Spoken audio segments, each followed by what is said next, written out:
In November of 1934, Albert Fish sent a letter to a woman he had called on 6 years prior. Dear Mrs. Budd, on June 3rd, 1928, I called you at 406 West 15th Street and brought you pot cheese and strawberries. We had lunch. Grace sat on my lap and kissed me. I made up my mind to eat her.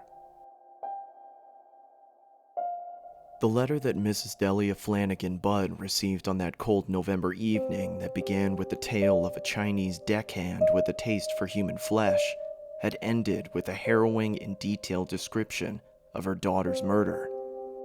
The story of the deckhand was never verified, but the part concerning her daughter proved all too true.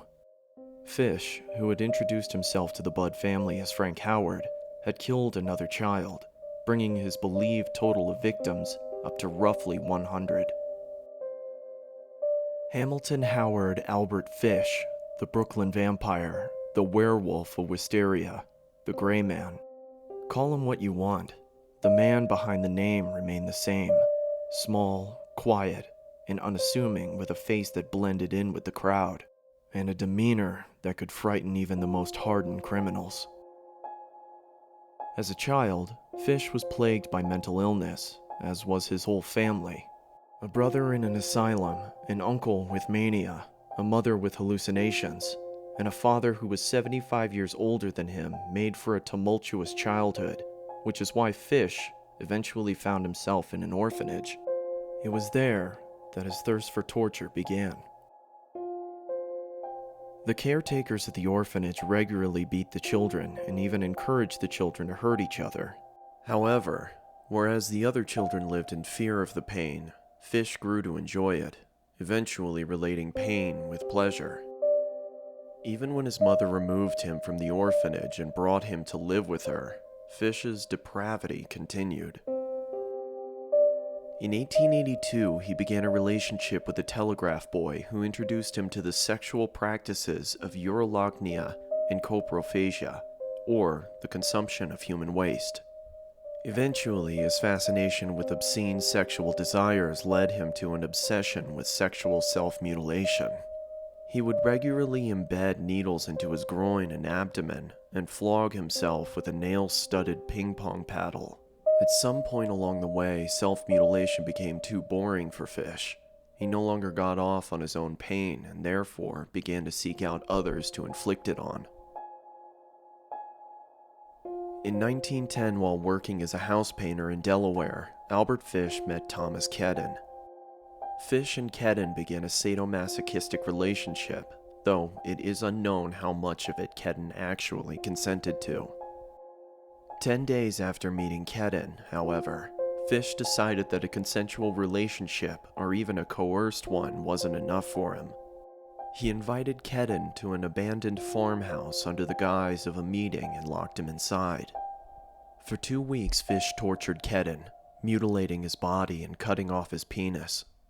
Then, as suddenly as he arrived, Fish left, leaving Kedden with a $10 bill for his trouble. Around 1917, Fish himself began to fall victim to the mental illness that had plagued his family. He began having auditory hallucinations, at one point even wrapping himself in a carpet, claiming to be following the words of John the Apostle. It is thought that his penchant for self-harm was related to his insanity. Despite his depravities, Fish managed to marry and have 6 children.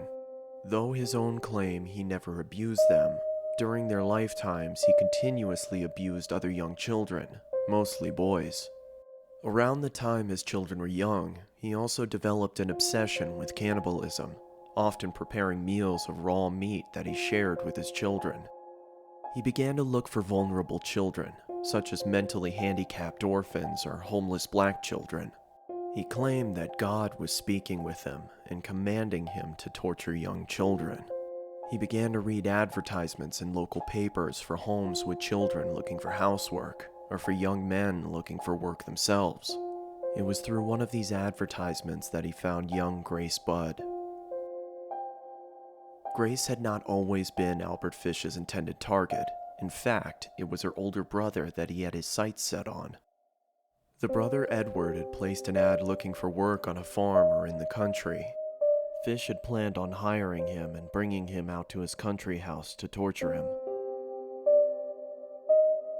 Under the guise of Frank Howard, Fish called on the Budd family's Manhattan home. He claimed to have some farm work upstate and that he was looking for some help around the house. Then, he noticed the young girl standing behind her parents. Instantly, he changed his victim, focusing instead on little Grace. He mentioned in passing as he was discussing his farm that he was in town to visit his niece and attend her birthday party. Somehow, despite meeting the family just moments before, he convinced Delia and Albert Budd to let him take their daughter along to his niece's birthday party.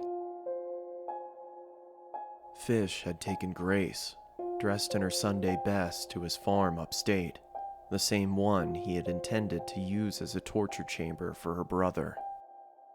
According to the letter sent to Delia Budd, along with his confession, Fish had hidden in an upstairs bedroom, naked, so as not to get blood on his clothing, while she picked wildflowers in the yard. Then, he'd called her inside.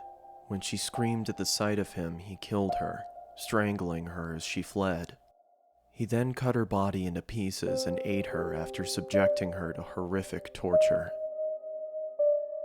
The letter, which had clearly been intended to cause panic within the Budd home, as well as serve as a macabre brag for Fish, ended up being his downfall. Police inquired with the company and found that the paper had been left behind by a janitor from the company at a rooming house he'd been staying at. At the same rooming house, a man named Albert Fish was renting a place. Upon learning that Fish bore a strong resemblance to Frank Howard, Grace Budd's kidnapper, the police set up an interview.